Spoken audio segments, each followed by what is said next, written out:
بسم الله الرحمن الرحيم كسو دوادا مركله iyo barnaamijkii qubanaha qodobada barnaamijkan aan idinkugu hayno waxa kamid ah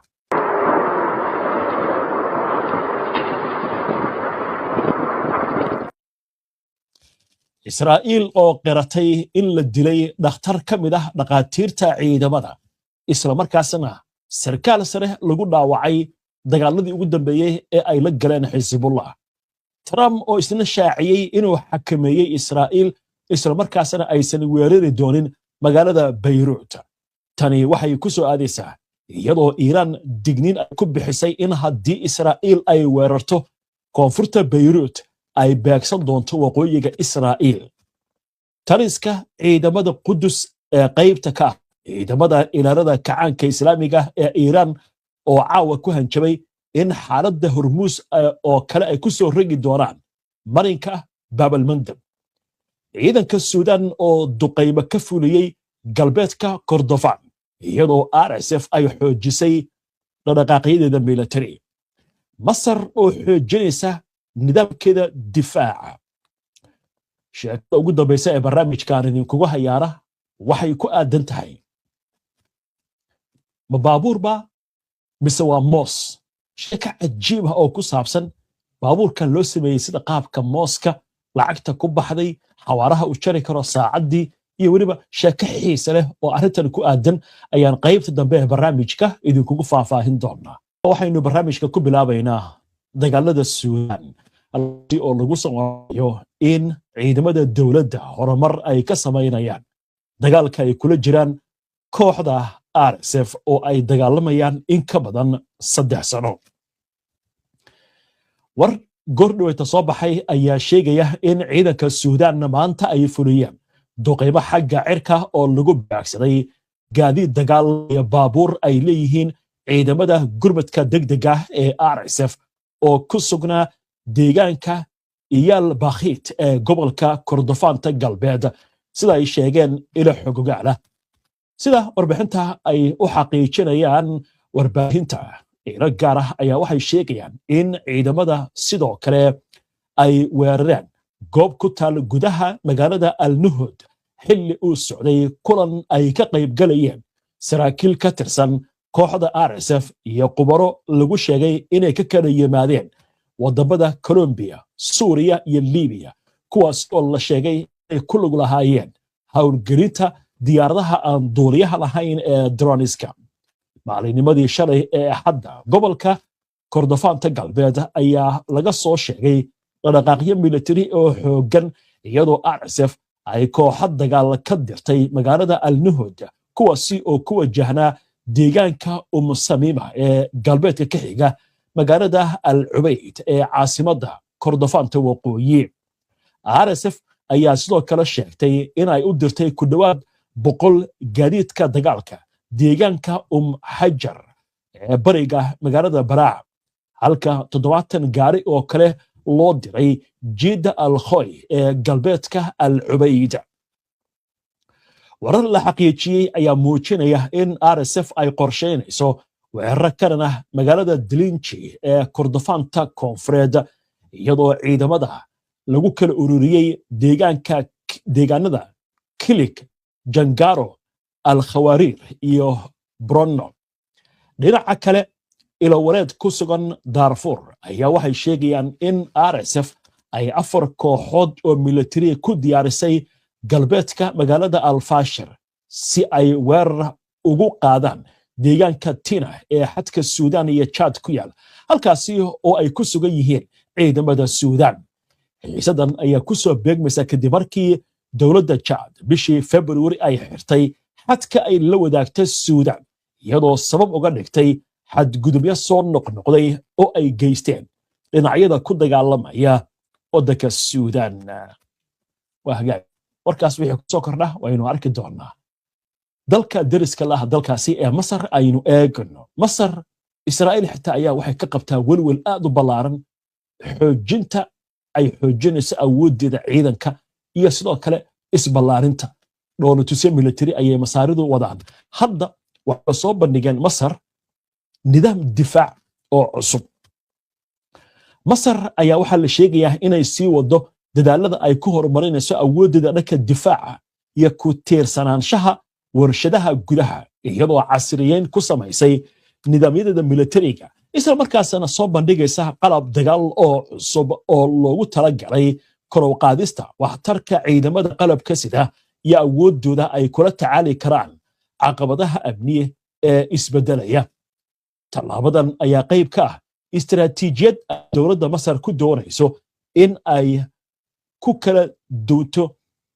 ilaha hubka ay ka hesho isla markaasna ay ballaariso saldhigga warshadaha militariga ee qaranka si loo xoojiyo heeganka dagaal iyo amniga qaranka. Khubaro militari ayaa waxay iftiimiyaan muhiimadda nidaamyadii ugu dambeeyey ee la soo bandhigay ay leeyihiin, gaar ahaan nidaamka gantaalada ee deterrence 300 iyo madfac labageed ah oo dhumucdiisu ay dhan tahay 23 milimitir, kuwaasi oo la sheegay in ay si weyn u taageerayaan awoodaha dagaal ee ciidamada Masar. Sarreeye guud Dr. Maxamed Qashqoosh oo ah la taliye ka tirsan akademiyadda militariga iyo daraasaadka ciidamada iyo istiraatiijiyadda ayaa sheegay in nidaamka deterrence 300 uu yahay nidaam madaafiic gantaal ah oo gaari kara masaafadan 300 oo kilomitir. Wuxuu xusay in nidaamkan uu awood u leeyahay inuu daboolo aagag ballaaran isla markaasna lagu rakabay gaari ku socda xawaare gaaraya 40 kilomitir saacadii. Qashqoosh ayaa sidoo kale sheegay in madfaca 23 milimitir ee labageesoodka ahi uu leeyahay awood rasaas ridis ah oo gaaraysa 1600 oo xabo daqiiqadii, isla markaasna loo adeegsan karo tilmaameedyada dhulka iyo cirka. Wuxuu tilmaamay in hubkan uu yahay horumar laga sameeyey madaaficda dhumucdooda ay tahay 23 milimitir ee loo adeegsaday dagaalkii Oktoobar. Dhankiisa Sarreeye guud Caadil Al-Omda ayaa sheegay in nidaamka deterrence 300 uu leeyahay awood sare oo lagu ogaan karo, lagu dabageli karo, laguna beegsan karo bartilmaameedyada, taasi oo kor u qaadaysa diyaargarowga dagaal iyo difaaca goobaha muhiimka ah. Waxaa intaasi uu ku daray in nidaamkan uu ka mid yahay hubka ugu waxtarka badan ee lagu wajaho bartilmaameedyada cirka ee jooga hoose ku duulaya, taasi oo ka dhigaysa qayb muhiim ah oo ka tirsan nidaamka difaaca cirka ee gaaban. Khubaradu waxay xuseen in nidaamyadan cusub ay ka turjumayaan siyaasadda Masar ee ku salaysan warshadaha gudaha iyo horumarinta tiknoolajiyadda militariga ee qaranka. Hadda ka hor warbixino waxaan idiin soo gudbinay Israa'iil ay ka walacsan tahay awooddan iyo isballaarintan Masaaridu ay wado. Heer waxay gaartay safiirka Israa'iil u fadhiya qaramada midoobay Danny Danon oo ka hadlo oo yiraahdo waxaan huba xagee u wadataan, maxaad uga baahantiin inaad ishubaysaan. Heer waxay kaloo gaartay xukuumadda Israa'iil ay la hadashay maamulka Donald Trump oo ay leedahay Masaaridu sida wax u wadaan, shaki baa naga jira, dagaal bay isku diyaarinayaan. Maalin kasta waxay wadaan tababar, dhoolatus, hub la tijaabinayo, nidaamyo difaac oo la soo bandhigayo, nidaamyo weerar. Arrinta marka waxaa la rabay in looga hadlo 3 goosooda oo ay ku yeeshaan magaalada Qaahira Trump, Netanyahu iyo Sisi, laakiin waa sida dalka loo dhigay waxa la leeyahay Sisi ayaa ka cagajiiday arrinkaasi. Waxaan u imaan doonaa wixii warar ah ee arrimahan ay ku soo kordhaa. Goordhow waxaan u gudbi doonaa caawa warar waaweyn baa tahay. Iiraan waxaan idiin soo gudbinay barnaamijka wararka caawa inay ku hanjabtay haddii Israa'iil ay weerarto Lubnaan, gaar ahaan magaalada Beirut, inay weerari doonto waqooyiga Israa'iil. Trump soo hadlay, war weyn buu sheegay. Netanyahu ka daba hadlay, Iiraan way soo hadashay. Wararkaas intaan idiin faahfaahin aynu ku hakanno qadar xayeysiina. Caawa waxaa taagan warar yaab leh. Trump ayaa xabajajti ku dhawaaqay. Wuxuu leeyahay Xisbullahina waa la hadlay, Israa'iilna waa la hadlay, xabajajin baa la gaaray. Laakiin xilligan oo barnaamijka aynu wadno, weerar ayaa socda. Koonfurta Lubnaan, Israa'iil ayaa weerar ka wada. Waxaa kaloo hadda la sheegayaa gobolka Jaliil sawaariikhda Xisbullah inay ku soo dhaceen isla markaasna seeriga diinta ka bixiya gataalada la maqlayo. ciidanka Israa'iil war cusub ka soo kordhay barnaamijkii wararka waxaan idinku soo gudbinay Iran oo tiri haddii Israa'iil ay ka dhabayso hanjabadeeda inay weerarto koonfurta magaalada Beirut ee caasimadda gaar ahaan aagga Daahiya la yiraahdo oo shiicadu ay degan tahay Iran waxay tiri dadka degan waqooyiga Israa'iil oo dhan waa inay ka baxaan meesha ayada halkaas ay taagan tahay Israa'iil ay wax weerar qaadin oo ay yaaban tahay Iran weliga warkaa ma dhihin dadka Israa'iiltan qax diyaarsadeen boorsooyinka inay xirtaan Trump baa telefoonka wuxuu kula hadlay dad reer Lubnaan iyo Netanyahu fariin buu soo qoray wuxuu leeyahay Xisbullahna waa la hadlay Israa'iilna waa la hadlay wax dagaal ma jirto xabadujin ma ku dhawaaqaya laakiin Netanyahu ka daba hadlayba wuxuu leeyahay dagaalku waa sii wada doonaa inkastoo laakiin ilaa iyo hadda aysan weerarin magaalada Beirut ee caasimadda ah laakiin koonfurta dagaalka ka socda hadda waxaynu eegnaa wararkii ugu dambeeyay amuurahan iyo waxa imika soo baxay saacadihii ugu dambeeyay aan ku marnay Muhsin Rizai oo ah la taliyaha hogaamiyaha sare ee Iran ayaa mar kale wuxuu adkeeyay saameynta Iran ay ku leedahay Mareykanka Hormuz wuxuu yiri ma ogolaan doono sii socoshada go'doominta badda sidoo kale lama aqbali karo buu yiri sii kordhinta xiisadaha ka taagan Lubnaan dulqaadka ciidamada qalabka sida ee Jamhuuriyadda Islaamiga ah ee Iran wuxuu leeyahay xad sidan ayuu ku qoray fariin uu soo dhigay baraha internetka Iran ayaa waxa ay ka digtay in maraakiibta ganacsiga iyo kuwa military ee shisheeye la beegsan doono haddii aysan u hoggaansamin xeerka maamulaya marin biyoodka muhiimka ah ee istiraatiijiga ah ee Hormuz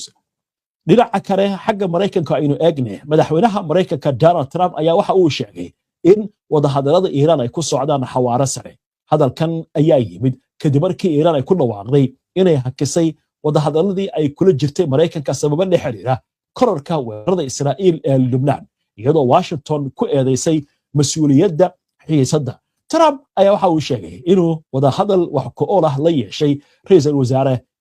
Benjamin Netanyahu qoraal uu ku daabacay bartiisa bulshada ayaa Trump wuxuu sheegay in Israa'iil aysan weerari doonin Xisbullah halka Xisbullah iyana aysan weerari doonin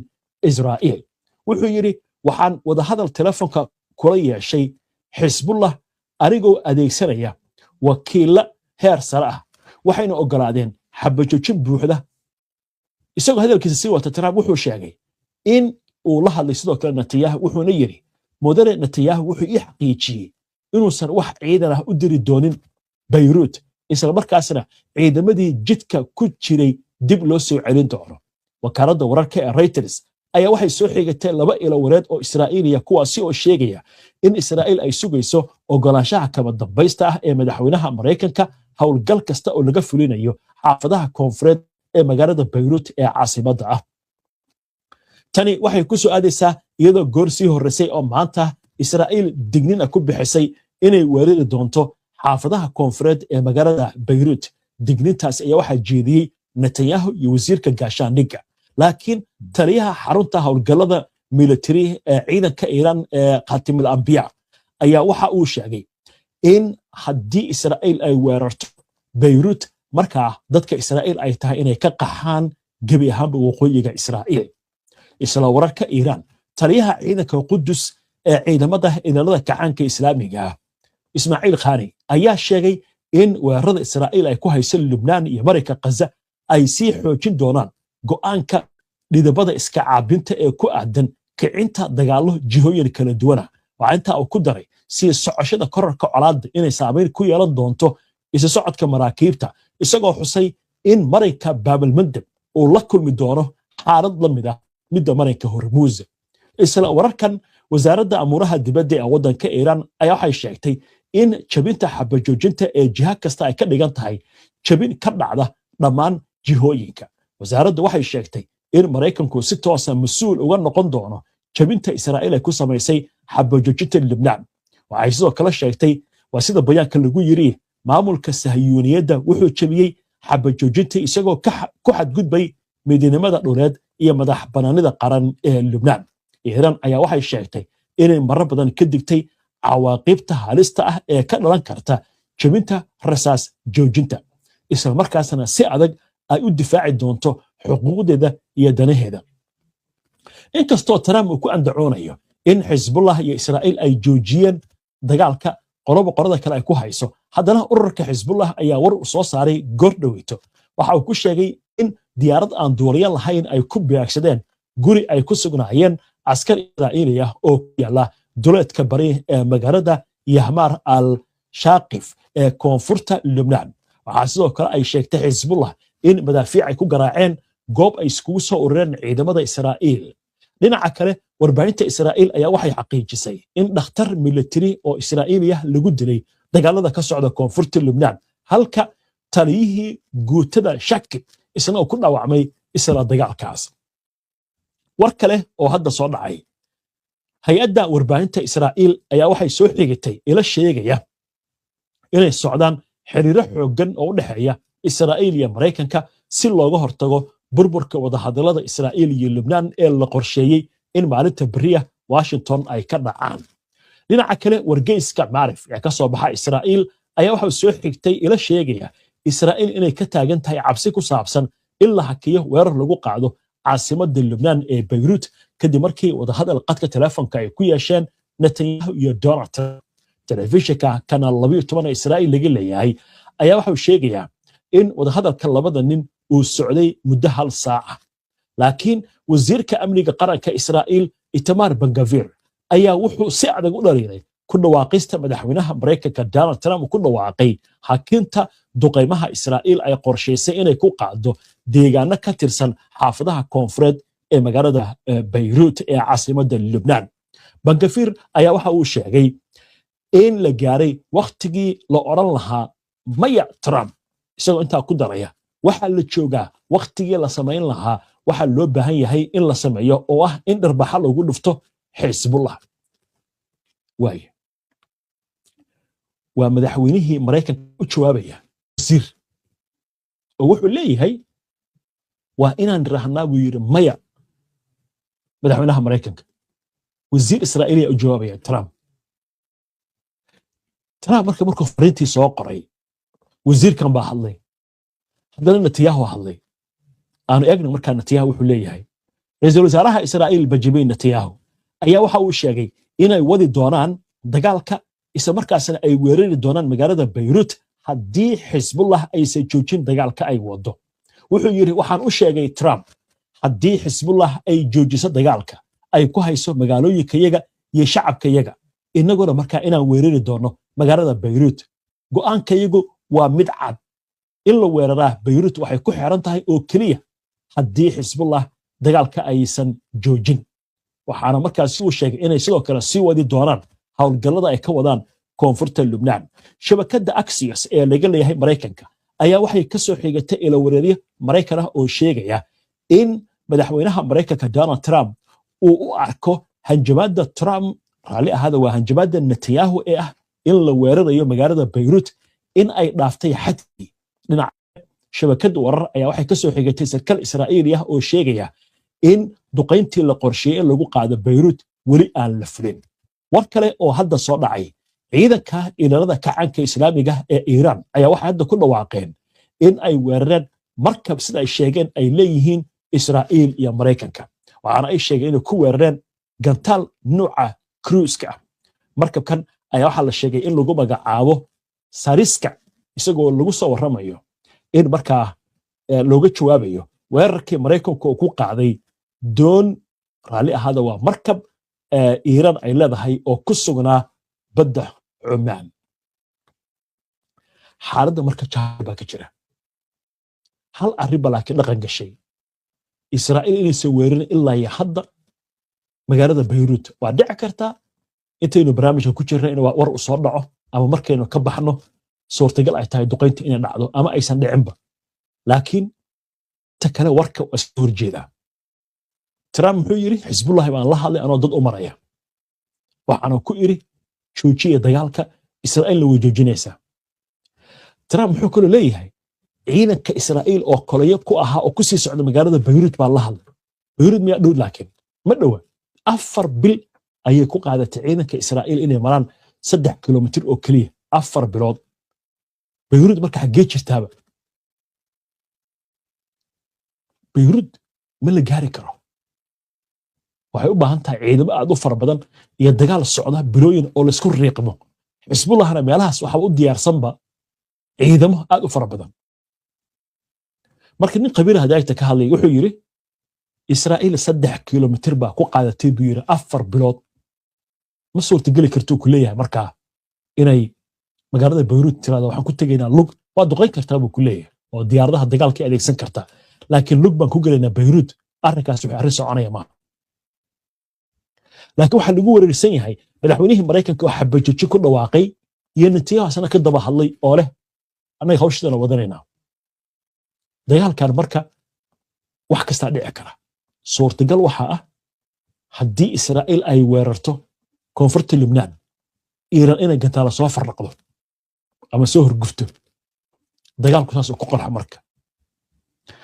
qobarada qaarkood waxay leeyihiin Netanyahu markaas waaba sheekadiisu uu rabay marka dagaalku inuu bilowdo waa hagaag waanu arki doonaa wuxuu ka soo kordhaa imika waxaan u gudbaynaa